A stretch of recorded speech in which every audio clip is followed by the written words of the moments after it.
Guys, paakyat na tayo ng Tagaytay. Excited na ako umuwi. Excited na ako makita yung pamilya ko. Birthday ng anak ko ngayon. Kahit medyo matamlay tayo, dahil meron tayong lagnat, pipilitin pa rin nating maging masaya yung biyahe natin. Papakita ko sa inyo yung view ng Taal. Ang ganda. Canyon Woods. Yan yung mga tirahan ng mga big time dito sa Tagaytay. Canyon Woods, Pacific Heights. Tignan nyo. Yun. Panalo talaga. Grabe. Solid talaga guys. Oo. Woo! Woo! Yun o, ganda.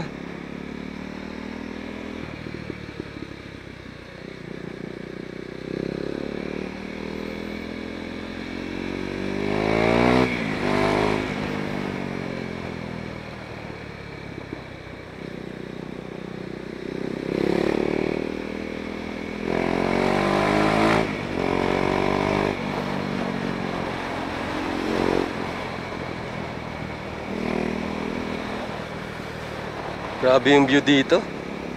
Bali ito, sa maliit na bundok lang, dito pinadaan yung kalsada. Kabilaan niya is bangin na, oh. Overlooking kabilaan, oh. Ayan, oh. Oh. Ano yan? Ternate. Ayan, oh. Pico de Loro yata yan. Hindi ako nagkakamali. Tapos itong sa kabila, Taal. Taal Volcano. Ayan yung Taal, oh. Yun. Grabing ganda. Kaya sa kabila, ayun, bundok.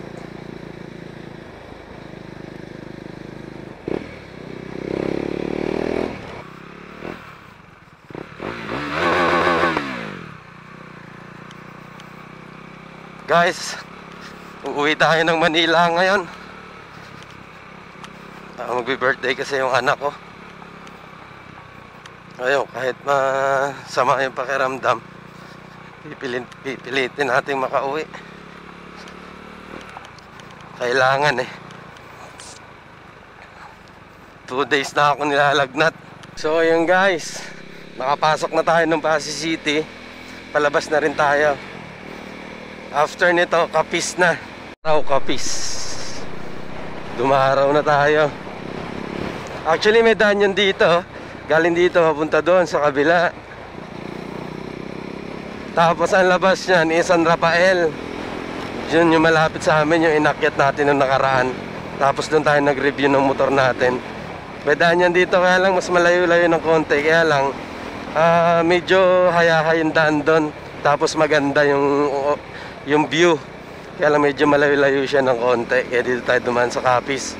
Sa Pasig. Maganda yung daan dito sa Capiz. Sa Capiz. Straight yung daan dito sa Capiz eh. Kadalasan yan, dire-diretso yung mga kalsada nila.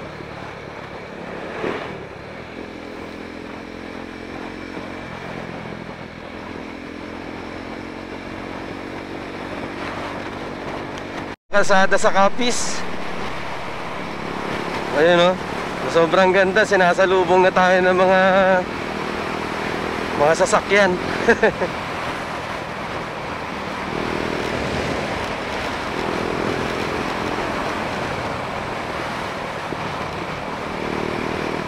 Loko yun ha, nag-counterflow.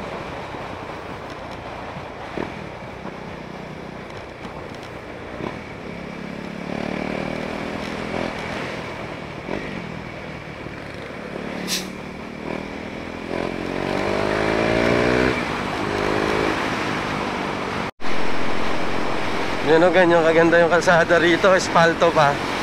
Tapos dire-diretso. Parang expressway nila to eh. Magmula doon, paglabas mo ng Pasig, ganyan yung mga kalsada ng makikita mo sa Capiz. Mga straight. Tapos yung view niya puro palayan. Ayun o.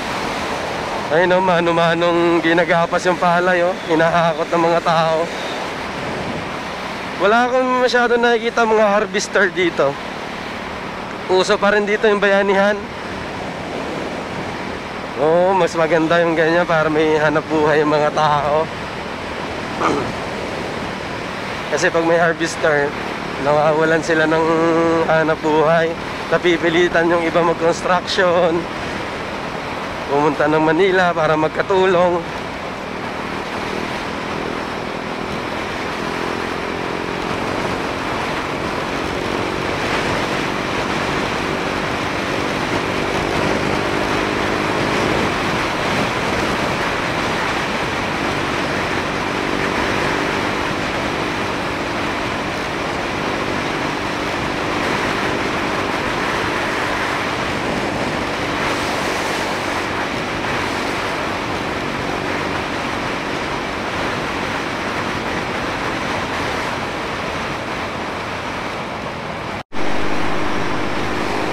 Ayun guys, nakapasok na tayo ng Aklan. Tama pala, sa Capiz pa rin pala yung ano, nagtanong-tanong tayo kanina. Yung nadaanan natin, Mambusaw. Tama ba? Pero ngayon, nakapasok na tayo sa Aklan. Kalibo, Aklan. Aklan, then sunod niya Kalibo. Papasok na tayo ng Kalibo. Nagkape tayo. Hindi tayo nagkakape pero napakape tayo dahil malamig yung biyahe natin ngayon. Kaya kailangan natin ano nung mainit-init na tubig. Kaya nagkape tayo. Nilalamig ako eh.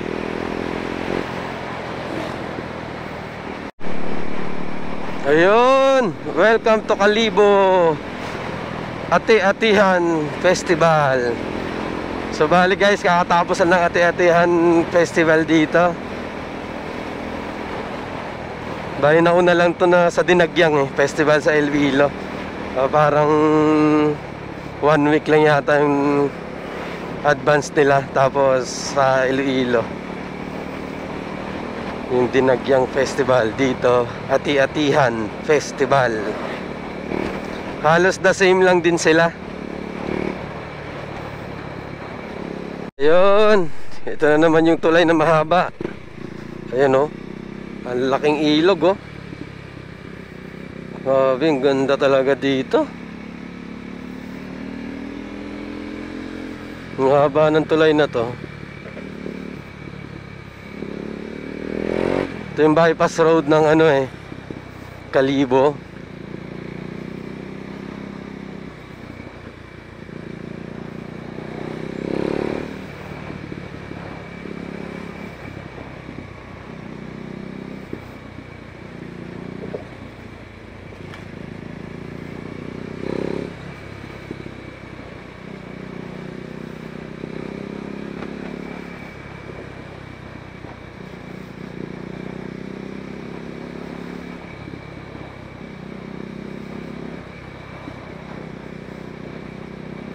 Grabing haba ng tulay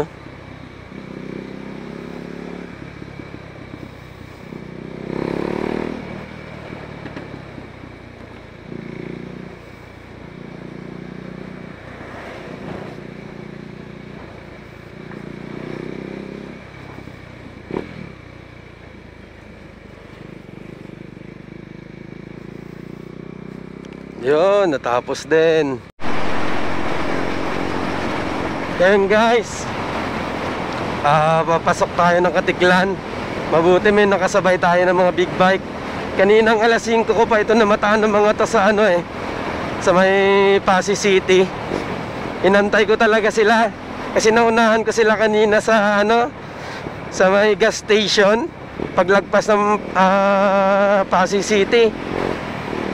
Ngayon inantay ko sila dahil yung ilaw ko medyo mahina. Ito kasi mga dala nila is mga ano to, mga 1290 siguro to, mga BMW. So ang lalakas ng ilaw nito, kaya inantay ko sila para magkaroon tayo ng ilaw. Susunod lang tayo sa kanila.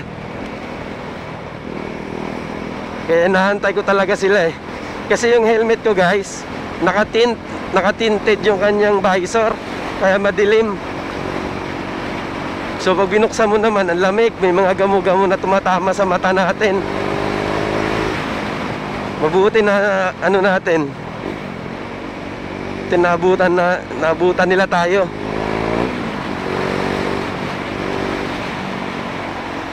At least sasabay.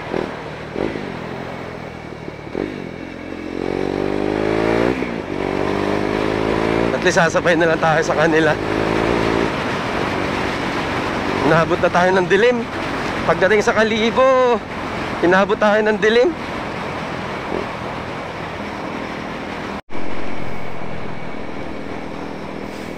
Ang ganda talaga ng motor nila.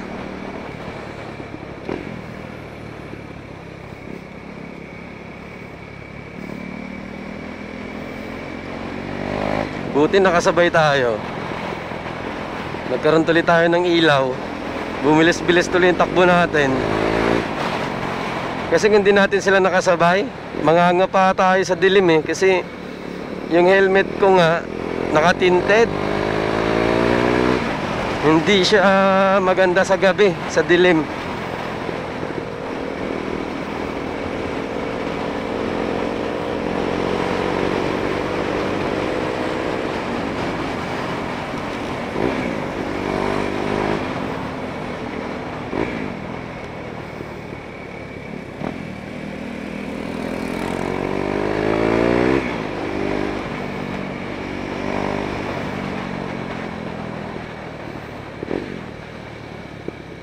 Nagkaroon tuloy tayo ng malalakas na ilaw sa daan, no?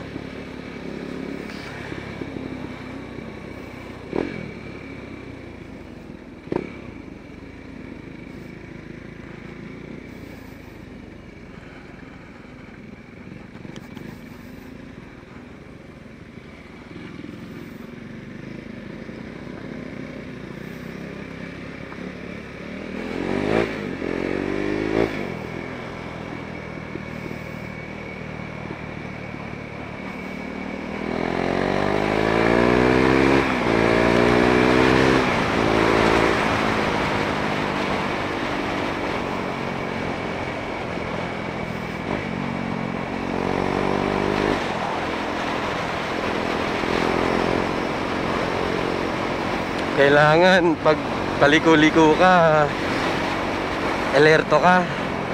Lalo sa makina mo, dapat lagi ka naka-engine brake para hindi ka mag-overshoot. Malapit-lapit na tayo.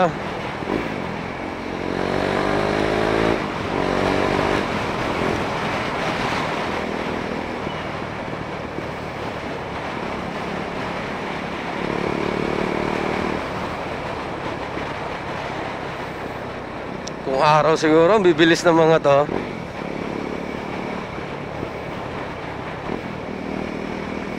Ang lalaki ng makina nito eh.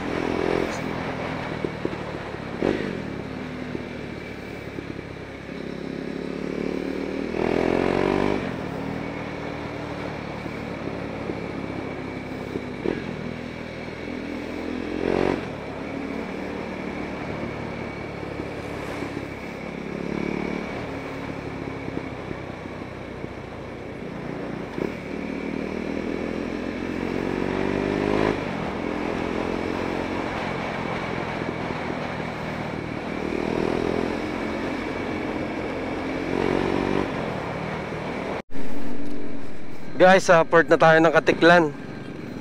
So kailangan natin kumuha ng ticket kasi walk-in tayo eh. So titingnan natin. Let's go. Thank you. Thank you sa mga big bike na nakasabay ko. Thank you, thank you.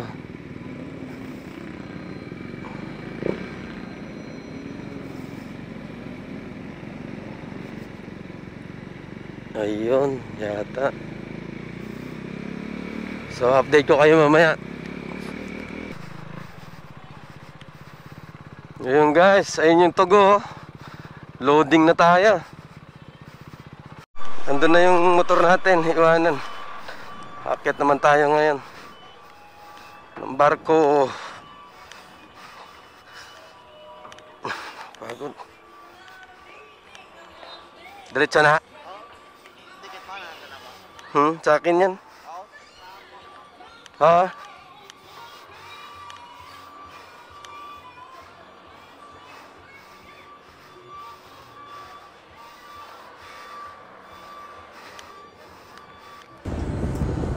Good morning. Yun, padaong na tayo sa port ng Batangas. Siguro mga 20 minutes makakababa na tayo. Hindi ako nagkakamali eh. Yan yung bundok, Makiling. Tapos sa Tagaytay.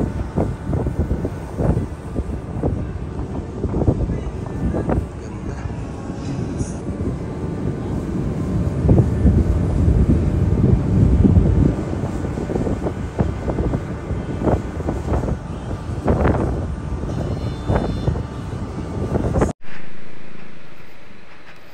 Guys, good morning. Kakababa lang natin ng barko. Babiyahe tayo pa Tagaytay, mga 2 oras pa to.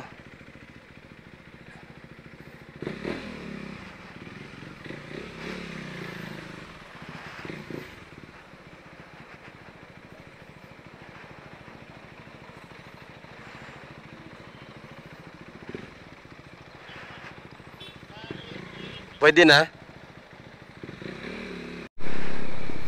Ayun, Bawan, Batangas na tayo. Bali ano tayo, yung way natin pa Lemery.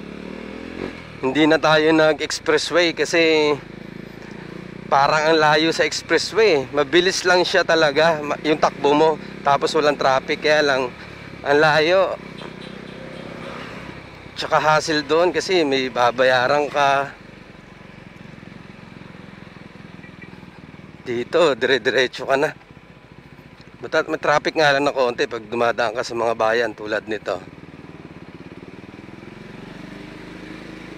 Pero at least tumbok natin yung Tagaytay dito. Bayan ng Teresita. Parang ngayon ko lang na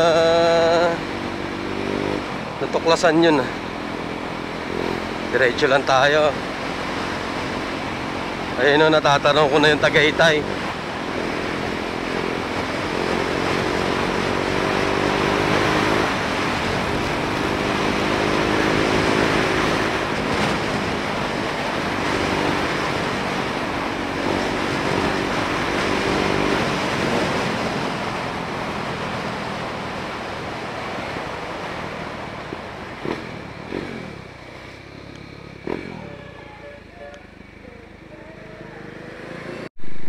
Grabe.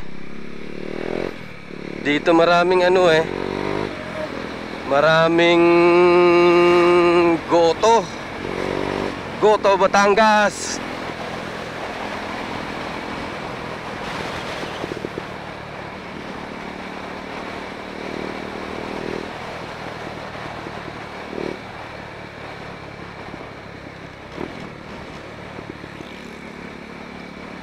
Barangay Tulo, Luntal, Balisong. Barangay Balisong.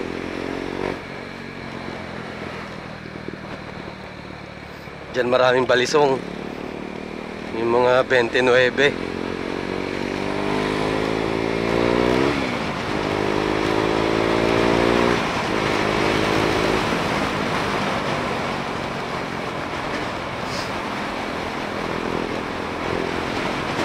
Ayun, natatanaw ko na. Pasensya na kung medyo walang energy. Kahapon pa tayo, nakarang araw pa tayo guys, may lagnat. Pinilit lang natin makabiyahe dahil kailangan. Ayun, napakaganda ng tanawin.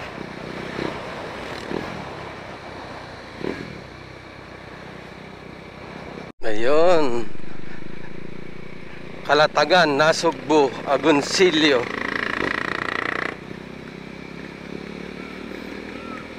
Actually, pwede tayong dumaan dyan sa Agoncillo. May shortcut dyan Dyan sa bahay ng tropa. Dyan. Shout out sa'yo, Eman Enriquez. Malapit-lapit dyan pag dyan tayo dumaan. Dito ko na kayo dadaan para mas makita nyo yung National Highway.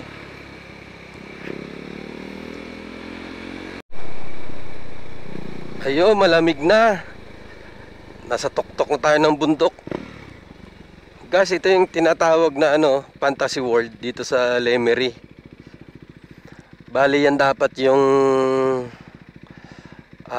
Disneyland ng Pilipinas, kaya lang hindi natuloy dahil sa contractual yata nalugi. Ewan ko lang kung ano yung totoo, pero yun ang chismis Ayun guys, yung Taal. Yun. Bali, iikot pa tayo pag ganito tayo. Doon pa tayo. Malayo-layo pa tayo. Kaya let's go na kasi pagod na ako.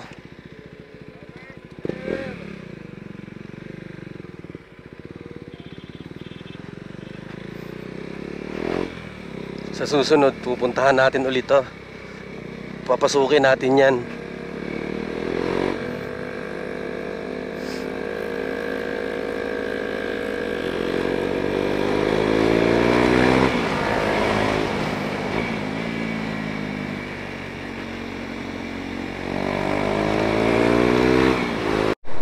So guys, dahil malapit na tayo sa bahay, siguro dito ko natatapusin yung vlog natin. Thank you Lord, nakarating ako ng safety. Shout out kay Manoy na nagpalabas ng pawis ko kahapon para lang matuloy yung biyahe ko. Nabawasan yung lagnat ko. Kay Nini Manilin, sa lahat ng tumulong sa akin sa Iloilo, shout out sa inyo. Ayun yung talo.